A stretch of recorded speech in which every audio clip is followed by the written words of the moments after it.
Halo, apa kabar semua? Saya doakan semoga dalam keadaan baik-baik aja dan selalu dimudahkan rezekinya. Terima kasih buat yang selalu setia nontonin channel ini, dan selamat datang buat yang baru berkunjung. Sebelum kita mulai, klik dulu tombol like dan subscribe-nya. Kalau udah, terima kasih.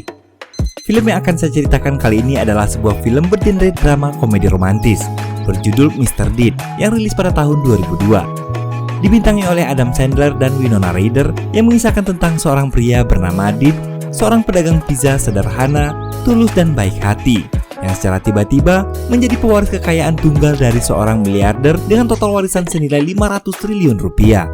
Tanpa berlama-lama lagi, yuk langsung aja kita ke intro dulu.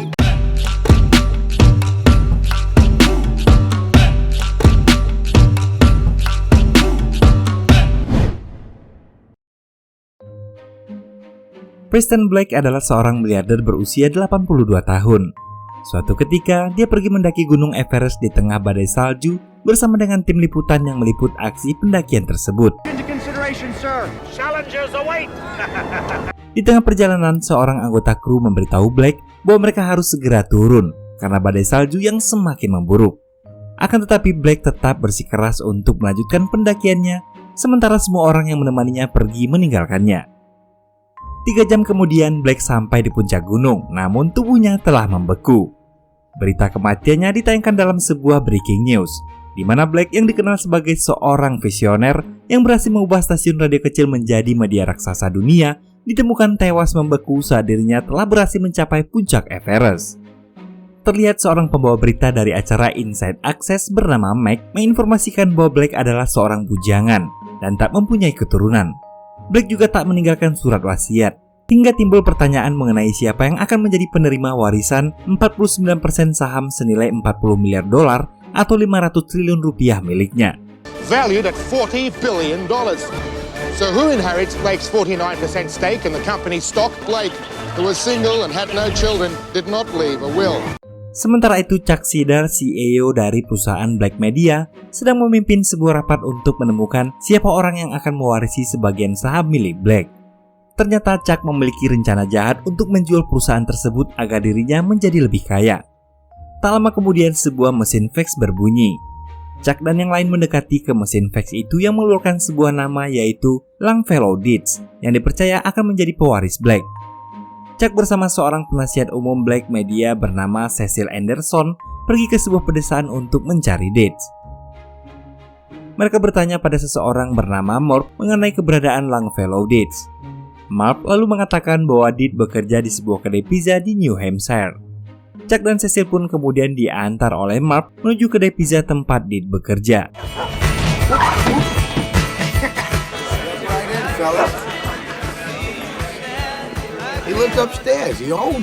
Di sana, Chuck dan Cecil menemukan banyak sekali kartu ucapan yang dibuat untuk dijual ke sebuah perusahaan kartu ucapan terkenal bernama Hallmark. Singkat cerita, akhirnya Chuck dan Cecil pun bertemu dengan Deeds. Dia segera menanyakan pada Deeds mengenai Preston Black. Deeds menjawab bahwa dia hanya mengetahui bahwa Black adalah nama ibunya saat masih gadis. Chuck pun memberitahu bahwa Preston Black adalah seorang miliarder adik dari ibunya Deeds yang baru saja meninggal dunia dan mewariskan kekayaannya untuk Deeds. Chuck dan Cecil lalu mengikuti Deeds yang mereka kira akan mengantarkan pizza. Tapi ternyata Deeds malah membagikan pizza tersebut secara gratis untuk orang-orang. Who are your friends, Deeds? I'm sorry. Jane, Kitty, and Sue. Chuck, Cecil. Pleasure to meet you, Cecil. Pleasure's all mine, Kitty. Or should I just say, Meow. keep it in your pants, Anderson. Deeds juga terlihat membantu orang-orang di sekitarnya yang terlihat sedang kesusahan. Chuck lalu memberitahu Deeds bahwa dia harus ikut dengan mereka berdua ke New York untuk menandatangani beberapa berkas mengenai warisan tersebut. Chuck dan Cecil berbohong pada Deeds dengan mengatakan bahwa dirinya hanya mendapatkan 300 juta dolar dan berusaha untuk memujuknya agar menjual Black Media pada Chuck.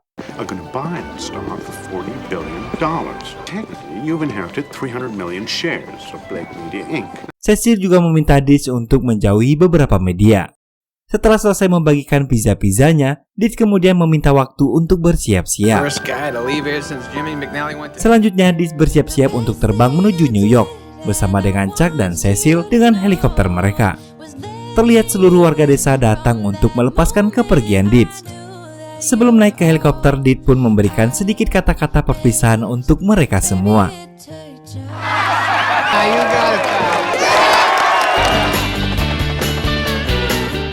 Do you people want to be tabloids and we've got nothing?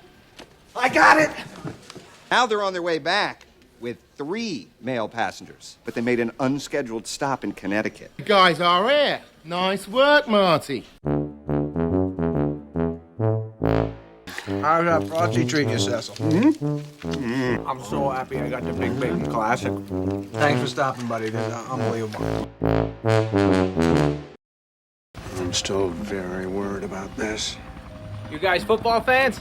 I mean, the Dolphins are overrated and the Jets a choke artist. I think the Pats could take the conference this year. I wouldn't say that, Mr. Deeds. You own the Jets, Deeds. That sucks. This guy is perfect for us. What if he wants us to share? What do you got in that pipe, hashish? You're paranoid. I mean, look at him. This is Major Tom to ground control. And the stars look very different today. That's right, Anderson. Oh, here am I sitting in a tin can. And I'm floating in a most peculiar way. Oh, danger, danger, danger. Far above the world. Deeds akhirnya sampai di New York. Dia langsung dibawa menuju hotel milik Black yang sekarang menjadi tempat tinggalnya. Di sana Deeds bertemu dengan seorang pelayan bernama Emilio. I am Emilio, sir. I am your servant. I am very, very sneaky, sir.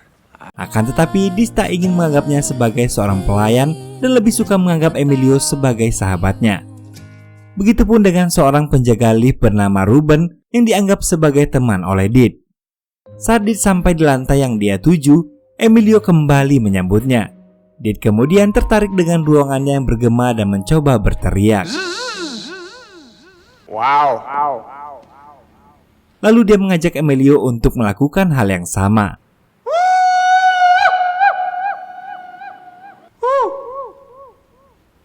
Sampai semua orang yang bekerja di lantai tersebut ikut melakukannya.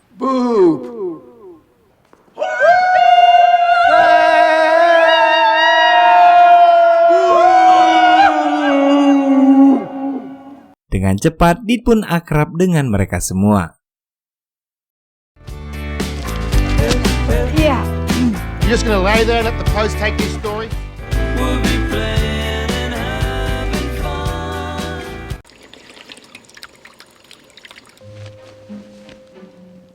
I got wicked bad frostbite when I was in the Scouts. Pretty messed up, huh? So you could like jump on it and it wouldn't hurt me. I got no feeling left in it. Hey, get that fireplace poker right there and just whack my foot. I would really rather not, sir. It's gonna be fun. Just grab it. Didn't feel it. Isn't that awesome? Go ahead. Nothing. Really? Isn't that sick? Good, aren't you? Chop that wood. Yeah, I know you're starting to like it. Oh, you're sick. I saw your face. You were like, you want me going there? Keesokan paginya, Deeds menemui Chuck dan Cecil yang sedang rapat bersama pegawai lainnya. Deeds datang dengan maksud menanyakan apa yang harus dia kerjakan. Tiba-tiba datang seorang atlet bernama Kevin Ward yang marah pada Chuck karena dia meminta gajinya dinaikkan. Deeds merasa kesal karena Kevin berkata kasar dan bertingkah semaunya hingga akhirnya dia memukul Kevin sampai terjatuh. Dia kemudian meminta Kevin berdiri dan menanyakan apa kemauannya. Chuck lalu menghampiri Deeds dan mengatakan bahwa Kevin adalah seorang pemain terbaik di liga football yang dimiliki oleh pamannya. Kevin tetap memaksa untuk naik gaji, dan Deeds pun kemudian memutuskan untuk melepaskannya. Yeah, you're fired. Let me go. Mike, Biggest mistake of your lives. don't worry about it. He'll be back.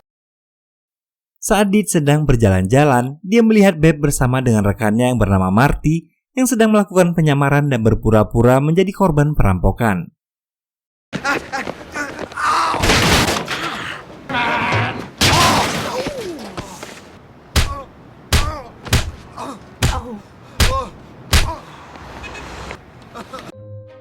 Did kemudian berhasil mengembalikan tas milik Babe dan mereka pun berkenalan. Babe mengaku sebagai Pam Dawson yang bekerja sebagai seorang perawat.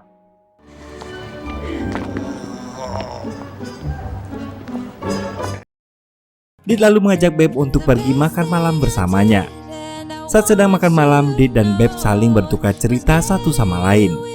Did menceritakan bahwa dia baru saja tiba di New York karena mendapatkan warisan dari pamannya. Saat mereka sedang asik berbincang, tiba-tiba seorang pelayan menghampiri Did dan mengatakan bahwa Did diundang untuk bergabung bersama seorang bernama Simon yang mengenali Did karena mendapatkan warisan dari Blake. Did dan Babe alias Pam akhirnya bergabung bersama Simon. Di sana Did bertemu dengan seorang yang ingin menulis berita tentangnya di sebuah majalah. Did lalu bercerita jika dirinya juga seorang penulis kartu ucapan yang akan dikirimkan ke Hallmark. Lalu Did meminta untuk membacakan salah satu ucapannya. You are the one who suffered through my 14-hour birth. You are the one who brought me to planet Earth. Akan tetapi saat dia selesai membacakannya, orang-orang itu malah mentertawakannya. Did yang kesal karena jadi bahan tertawaan kemudian memukul mereka satu persatu. Tanpa sepengetahuannya, ternyata Babe secara diam-diam merekam kejadian itu melalui kamera tersembunyi yang dia simpan. Saat akan meninggalkan tempat itu, Did bertemu dengan seorang petenis terkenal bernama John McEnroe dan kemudian mengajaknya untuk minum bersama. Keesokan paginya saat Did baru saja terbangun, Chuck menghampiri dan menyuruhnya menonton berita di televisi tentang Did yang dibawakan oleh Mac. Dalam tayangan berita tersebut terlihat Did yang terekam kamera memukuli orang-orang di sebuah restoran. Did juga terlihat melakukan aksi melempar telur ke mobil-mobil yang melewati jalanan saat dia mabuk bersama dengan John McEnroe.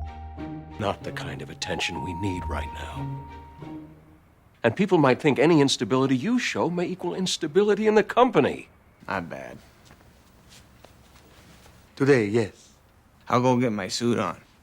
As soon as that moron goes back to Cowboy Falls, you are out of here on your fat Puerto Rican ass. Ole. Selanjutnya Did berada di gereja untuk memberikan pidato kematian untuk pamannya. You liked it when Emilio would change your socks.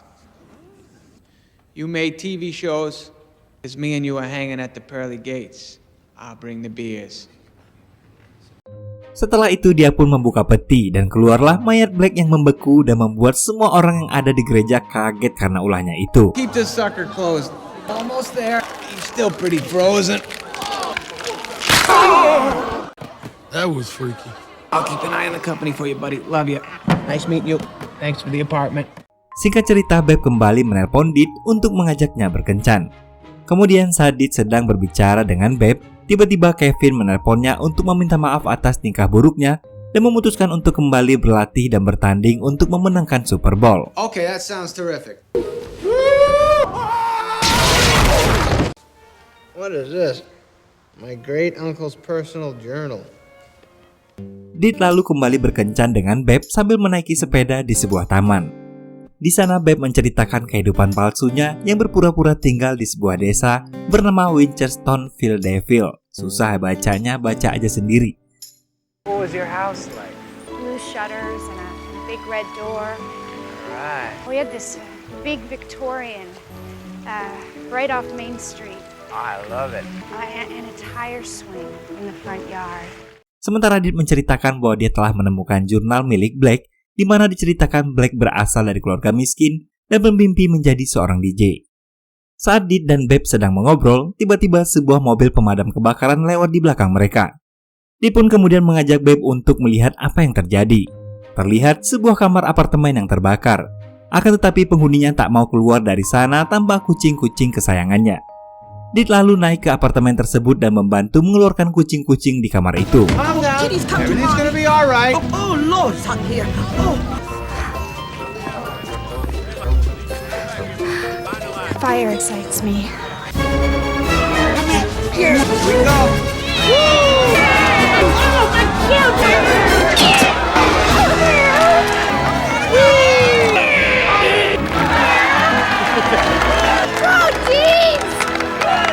lalu menyelamatkan wanita penghuni kamar apartemen.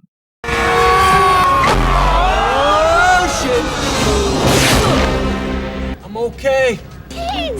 Thanks to you.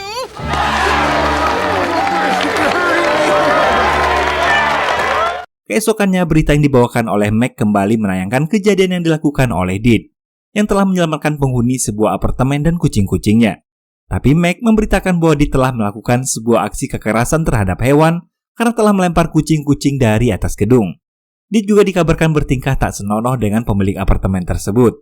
Beb yang melihat hal itu lalu marah karena Meg telah membuat berita palsu yang tak sesuai dengan apa yang terjadi. He doesn't deserve this. Keesokan harinya setelah mempelajari tenis dari John McEnroe, Deed mengajak Chuck untuk bermain, dan Anderson yang menjadi wasitnya.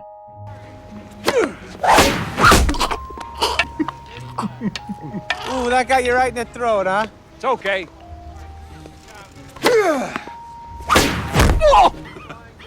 Oh! You okay? Not a problem. Berkali-kali Chuck dijahili olehnya, dan sepertinya Anderson juga menyukai ketika Deed melakukannya.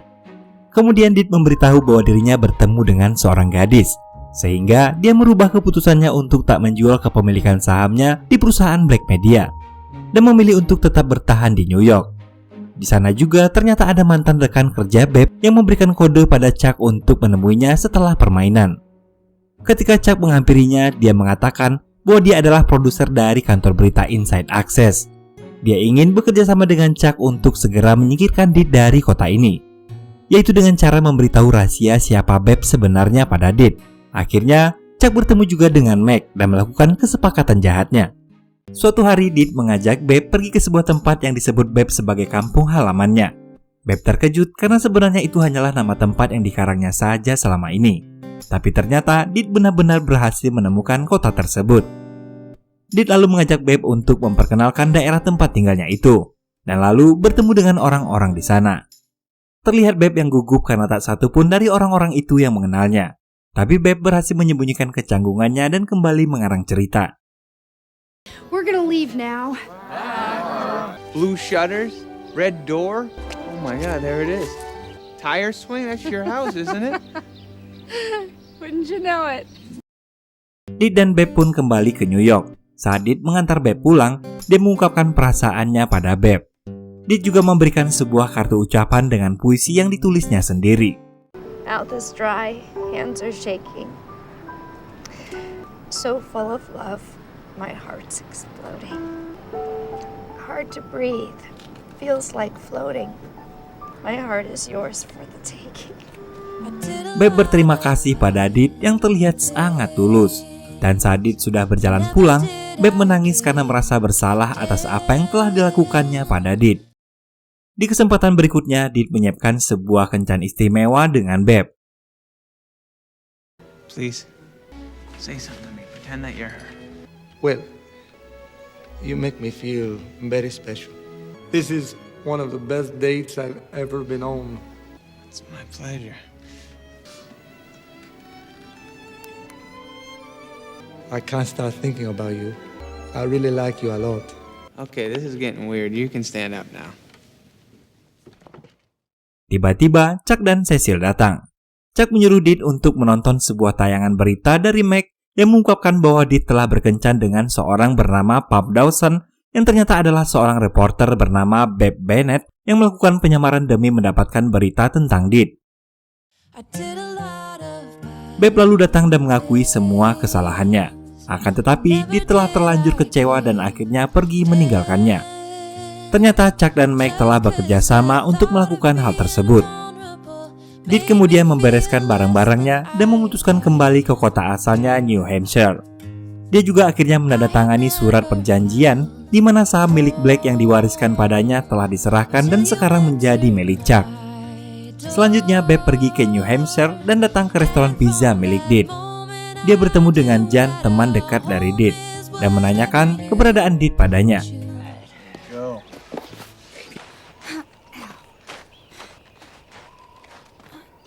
I wasn't talking to you, Deeds. I was talking to that squirrel over there. Oh. Beb yang kembali berusaha mencari Deed kemudian terperosok ke dalam danau yang membeku. Tak lama kemudian Deed datang karena mendengar Beb meminta tolong. Dit yang menemui Beb malah mengira jika itu adalah trik dari Beb untuk menipunya lagi. Setelah benar-benar tenggelam, Dit sadar bahwa Beb memang benar-benar dalam bahaya. Dan dia pun akhirnya menyelamatkan Beb. Beb kembali mengungkapkan perasaannya pada Dit, tapi kali ini Dit menolaknya. Saat Beb sedang berada di sebuah bar, dia menonton berita di televisi yang mengatakan bahwa perusahaan milik Blake telah diambang kebangkrutan. Dan Chuck akan menjual sahamnya satu persatu. Sementara satu-satunya orang yang bisa mencegah hal tersebut yaitu Dit telah menyerahkan semuanya pada Chuck dan pergi meninggalkan New York. Sementara itu Chuck mengadakan pertemuan untuk menjual saham-sahamnya. Does anyone wish to make a statement? It is an unspeakable outrage and it cannot be allowed to happen. Dismantling this company would be an insult to a great man. You scared me. Dit yang mengetahui adanya pertemuan tersebut kemudian datang. Dia ingin menyampaikan pendapatnya dan memberikan suara.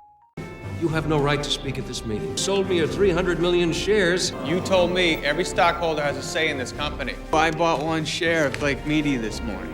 You got 2 minutes, Deed. Tanpa disangka dia sempat membeli sebagian kecil saham milik Blake Media, sehingga suaranya masih dapat diterima dalam perusahaan. Dit lalu berpidato mengenai 50.000 pekerja yang akan dipecat jika Blake Media dijual.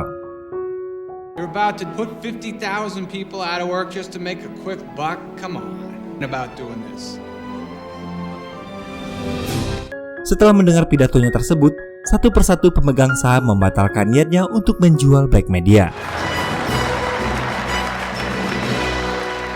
Tak lama kemudian Beb datang membawa jurnal milik Preston Black, di mana tertulis bahwa Blake pernah berhubungan dengan pelayan di rumahnya dan mereka mempunyai seorang anak.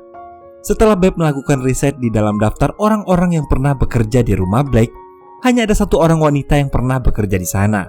Dia meninggal setelah berhasil melahirkan seorang anak yang ternyata adalah Emilio. Hold her to Blake Media. This is my money. That's no money! This is my money. Good things for everyone. Good things for everyone. Emilio kemudian langsung memecat Chuck karena Chuck selalu bersikap buruk padanya. Emilio kemudian berterima kasih pada Dit dan Beb atas apa yang telah mereka lakukan. Dia pun memberikan Dit uang sebesar $1 miliar sebagai hadiah persahabatan mereka. Dit dan Beb akhirnya kembali ke tempat asal Dit di New Hampshire. Walau Dit masih bekerja sebagai pemilik restoran pizza, namun dia telah berhasil mewujudkan impiannya karena kartu ucapan yang dibuatnya diterima oleh perusahaan Hallmark. Dit lalu membelikan semua orang-orang di desanya sebuah mobil Corvette berwarna merah dengan uang yang dia dapatkan, dan film pun selesai. Baiklah, mungkin sampai di sini dulu alur cerita film kali ini. Semoga dapat menjadi hiburan buat teman-teman semuanya. Film ini mengingatkan kita akan arti sebuah ketulusan, seperti tulusnya kamu yang langsung subscribe dan like setelah nonton film ini. Akhir kata, saya pamit undur diri. Sampai jumpa di konten alur cerita film menarik lainnya. Assalamualaikum warahmatullahi wabarakatuh. Bye-bye.